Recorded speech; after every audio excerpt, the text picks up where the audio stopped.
Okay mga guys, so nandito na naman tayo sa ating YouTube channel, no? Para magbigay ng reaction video. So ito meron dayon ditong nakalap na balita na si PBBM pinatalsik na sa pwesto yung Admiral ng West Philippine Sea.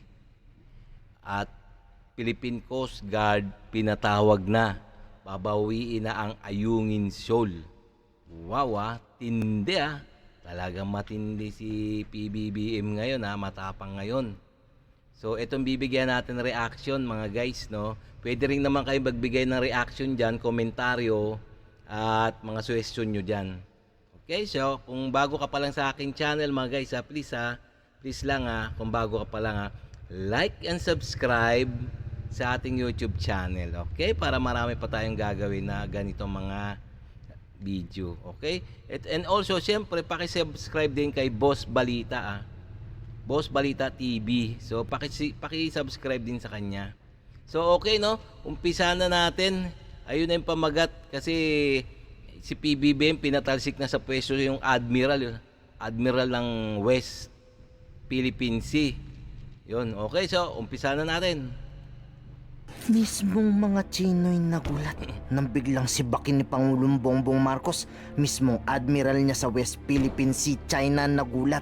Base sa balitang kumakalat, pinatalsik na ni Pangulong Bongbong Marcos mismong si Vice Admiral Alberto Carlos ng AFP Western Command. Matapos lumabas ang balita, pumayag siya sa China Ayungin Deal na nanakot pang Chinese Embassy ilalabas nitong ebidensya. Pero para kay PBBM, wala na din itong bisa, itong sinasabi ng China Ayungin Deal dahil tuluyan na ni BBM sinibak. Mismong admiral kausap ng Chinese Embassy, pinatilsik na sa pwesto itong mga Chinang espiya. A follow-up question, there are also concerns about wiretap. Oops, so pinatalsik na pala tinanggal na ni PBBM pala yung admiral ng West Philippine Sea na nakatalaga siya diyan sa Palawan, no? Yung opisina niya ay admiral, siya nangangasiwa sa West Philippine Sea. Tinanggal na pala dahil nga sa anomalya o yung pakipag-deal na sa mga Chino na hindi dapat siya makipag-deal. So dapat sinama niya ang chief commander-in-chief, hindi yung siya ang nagdidesisyon. Kaya nga tinanggal siya. Yun, okay, diretso pa natin mga guys. Allegedly being done by Chinese officials and even the Chinese embassy. What is your directive on this issue, sir? Directive, we're looking into it because really the fact of the matter is there have been mentions of a tape that says, that confirms that there was this agreement, etc., all of that. And I keep hearing that there's a tape and I keep wanting to hear it, and as yet we don't have it. So it's very hard to come to any conclusion until we know that the thing actually exists. So it's very hard. And it is in the possession, if it does exist, it's in the possession of the Chinese embassy and the Chinese government. So until they release it, it becomes harder and harder to believe and to accept that there was an agreement. Pero apela sa Kongreso ng PCG, tapusin na ang usapin sa China. Tapusin na nila ang hearing sa Gentleman's Agreement. Bago pa daw kasi mga Pilipino magkawatak-watak, itigil na nilang pag-iimbestiga. Duda ang Kongreso sa panawagang ito ng PCG, tumigil sila. Ano bang tinatago nyo talaga? Yes, Commandant, Philippine Coast Guard. Teka, no? Bakit naman tong PCG, Philippine Coast Guard, no? Bakit pinapatigil nila ang hearing sa Senado? Ano ba, may tinatago ba sila, no?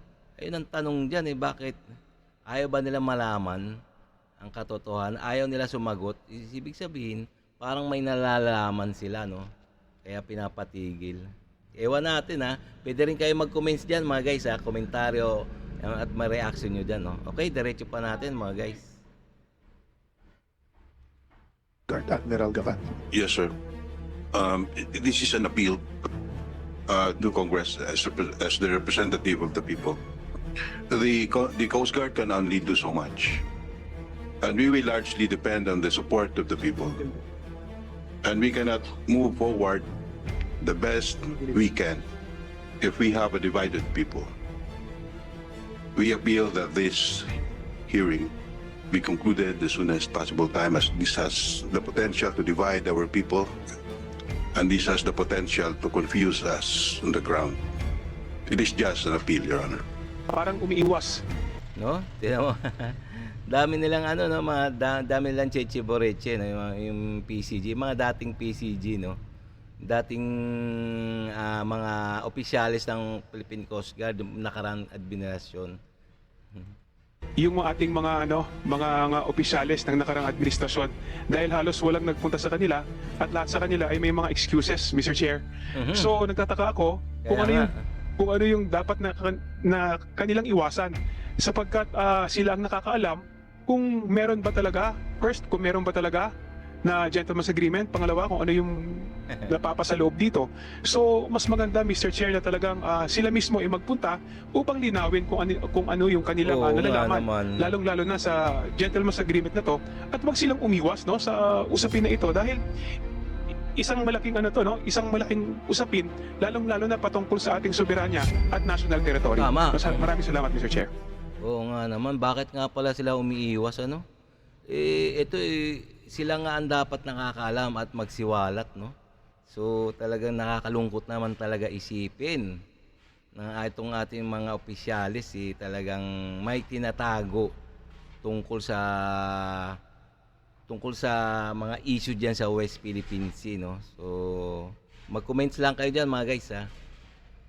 I certainly believe that if we want to be enlightened in this inquiry on this subject matter, those important personalities should be here. Because the present resource persons, I'm very sure, could not answer our question. Since what we call the quote-unquote gentleman's agreement, I believe, if ever there is one, it was a secret agreement between the past administration and the Chinese government. I mean, although Isa rin to, itong opisyalis na ito na gusto gusto niya huwag nang ituloy ang hearing tungkol sa gentleman's agreement. Ewan lang natin, no, baka may alam din to na nagmamaang-maangan din. So hindi natin alam, no. official here, I'm very sure could not answer our questions. Sila po ang gumawa nitong agreement. Sabi ko nga, kung meron talaga, sila ang gumawa ng agreement. Those very close officials of the administration before, sila po ang nakakalam. Kahit na buong magdamag tayo magtanong rito, yung mga Coast Guard, whoever the resource persons are here, could not answer our questions kasi sikreto nga eh. Sikreto to. It was a secret agreement between the past administration and the Chinese government. So it is incumbent on this committee to require those very important actors in the gentleman's agreement to appear before this committee. And if it needs to be, then we will use our powers under the Constitution to compel them to come here. Yun ang gusto natin, malaman natin kung anong totoo. Paano natin malalaman kung anong totoo regarding the subject matter? Kung wala yung mga personahe. So, yun lang po. We have the power to compel them to appear before this committee, Mr. Chair. Julie Neutreto. So, ayan ha. Yan ang sinasabi ng itong taong to, no. Talagang paano nga naman din, no. Kaya nga hindi umaattend ng hearing yung mga dating opisyalis ng dating administrasyon. O siyempre, secret nga. Secret deal nga, no. kaya nga hindi umaattend. Tsaka may mga abogado kaya yon, di ba, mga guys? Tinuruan na yun eh. The Honorable Pimentel, we may take that action probably later on if the need would arise. But as of now, Honorable Pimentel, we are still trying to ferret out any truth to the allegations that there is indeed a gentleman's agreement, and we are happy that you were able to underscore the point that we have the authority and we have the power to do so. Thank you, Honorable Pimentel. Mr. Chair. Back, Mr. Chair. yes, back to So- the Honorable Castro. So i-reiterate ko lang yung aking, I will put that in motion, Mr. Chair, that we should invite yung talagang nakipag-secret agreement. Most importantly, former President Duterte, no? Na siya yung nagsalita nito na nagsabi na meron nung previews. Kaya si President Duterte, yung dalawa naman, yung dalawang spokesperson, dahil conflicting yung kanilang hindi natin sila kailangan. Kailangan natin dito si President Duterte na Yun. humarap. At saka yung Chinese Embassy, representative ng Chinese ito Embassy, tama. na maalam, Mr. Chair, doon sa agreement. Alam niyo po, Mr. Chair, mahalaga ito, no? Nagpapasalamat ako sa dalawang committee.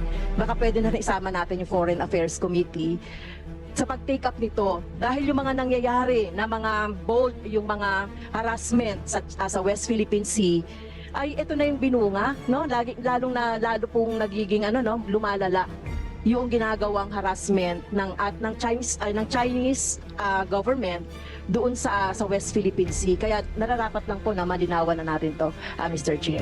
Mr. Chairman, may I suggest, however, that before any motion for that matter be acted upon by the committee, can we first take advantage of the presence of the resource speakers who are here? Number one, are we already in agreement that there is an agreement? Or can we ask them what kind of agreement can bind the government? Because parang tayo na mismo, we are already saying Yun, that there is an oo. agreement, and yet that is something yet to be established. And even assuming that there is such an agreement, which some have already said oral agreement, is that kind of agreement an agreement that will bind the government, considering that in our constitution it's very restrictive. The kind of agreement that will bind the Philippine government, considering that we are practically assuming it to be true that there is such an agreement, then we are practically surrendering part of the exercise of what is ours, part of our exclusive economic zone. And a surrender of that part of our territory, can that be done by an informal agreement or an oral agreement for that matter? Yun. Hindi ba pwedeng tanungin natin sila, ano ang posisyon nila? Assuming that there is such an agreement, kung meron silang alam. Kung wala naman, di wala. Pero kung assuming that there is such an agreement, nandito ang nandito ang TFA, Yun. nandito ang Justice. Anong klaseng agreement that involves practically the surrender of our right over our Yun. territory that will bind our government? Nandito naman Talagang pinagtatalunan nila kung meron talagang gentleman's agreement. No? Wala talagang umaamin. No? sila. Then we move on later on if we feel that we still have to have the testimony of the people that were involved in the so-called agreement. Mr. Chair, as I've said earlier, Honorable Pimentel. based on the statements of the resource persons, all of them has issued statement that they do not have any knowledge of this quote-unquote gentleman's agreement. Therefore, Mr. Chair, I would like to emphasize again, for this hearing to move forward, we need the presence of the top officials Yun. of the previous administration who are more privy to this agreement. Op, tama, no? Tama rin siya, no? Dapat talaga, ang pinapatawag dyan ay yung talagang involved. Yung mismong involved sa, yung nakipag-usap mismo, harapan kay Xi Jinping. Yung mga taong yun, yung mga nakarang administrasyon. Tama. Hindi yan yung mga crony lang yan eh. Yung mga pinatatawag nila, hindi naman kasama sa ano yan eh. Kumbaga, ano lang yan eh, phone. Now, with regards to the request regarding to conclude this hearing, in the first place, we are conducting this hearing to ferret out the truth, whether there is an existence of the agreement. How can we conclude this hearing? Hindi pa nga natin nalalaman ang katotohanan. We can only conclude this hearing until such time that we can ferret out the truth. And the only way we can ferret out the truth is to invite all the top officials of the administration who are involved in this. Now, Mr. Chair, may Major General Rico mentioned earlier that there was a delegation sent to China. May I know, Mr. Chair, sino po ba yung mga pinadala sa China? So this could be possible invitees or resource persons to the next hearing. Sino Yun. ba yung mga pinadala sa China? You mentioned in your statement. Yun. There was that General Anyo was not included in the delegation that was sent to Yun. China during the previous administration. Sino po ba yun? Yung binabanggit po ninyo?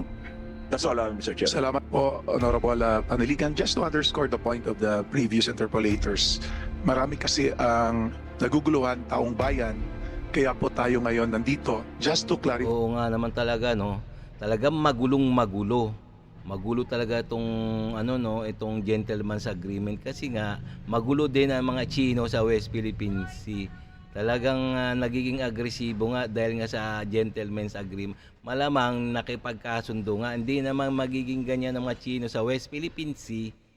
Hindi sila magiging agresibo na kunin yung ayungin yung buong West Philippine Sea kung hindi nakipag-agreement sa mga matataas na opisyal ng gobyerno ng nakaraang administrasyon, di ba? No? Common sense lang naman 'yan eh. Things out. Kasi po yung strained relationship between our country and China ay lalong naging complicated because of the different stories na lumalabas at isa na itong secret agreement or gentleman's agreement. But from what we hear and what we learn sa discussion natin ngayon po, nagiging klaro na yung present dispensation talagang wala. Hindi natin malalaman as of now kung meron at kung meron man, rescinded na po iyon. So yan po ang pinaparating natin Yun. sa taong bayan na klaro, crystal clear, and we have a good grip of the situation na wala po yan. So with that, we will now, yes, Honorable Panaligan. Gusto ko yung mag-react sa sinabi ni Admiral Cavan kanina, no? Oh, he left already, but I just want to put on record yung reaction ko sa sinabi niya na he's requesting that this hearing be concluded at once because it has the tendency, according to him, to divide the... because ang buong sambayan ng Pilipinas naman and even our officials, executive, legislative, are together united sa stand na ito that we should assert our sovereign rights sa ating significant zones, that we should protect our national territory. So, palagay ko walang conflict sa bagay na yun eh. So I beg to disagree with the statement of Admiral Cavan that this hearing will divide the Filipino people. Ngayon, ikaw, bilang Pilipino, ano ang masasabi mo at reaksyon sa balitang ito? Mag-iwan ka ng komento sa ibaba at atin pong babasahin isa-isa. Okay mga guys, so talagang napakagulo nito, no? Napakagulo nitong gentleman's agreement, no? Pinag-uusapan ngayon sa Senado at sa Kongreso, no? Wala talagang umaamin. Talagang walang umaamin, so dapat talaga ipatawag na yung talagang sangkot kung sino yung nakipag-usap. Di ba, no? Ayun ang the best dyan eh. Hindi yung mga yan eh. Hindi naman kasama sa usapan yan eh. Yung mismong nakipag-usap sa kay Xi Jinping personal. Ayun yun. Yung mga So, pwede rin kayo mag-comments dyan kung sino yung mga dapat tanungin dyan sa Kongreso at ipatawag. Okay? So, okay na, no? So, hanggang dito na lang tayo mga guys, Kung nagustuhan nyo yung mga ganitong video, reaction video, please like and subscribe na lang muna bago tayo magtapos. Okay?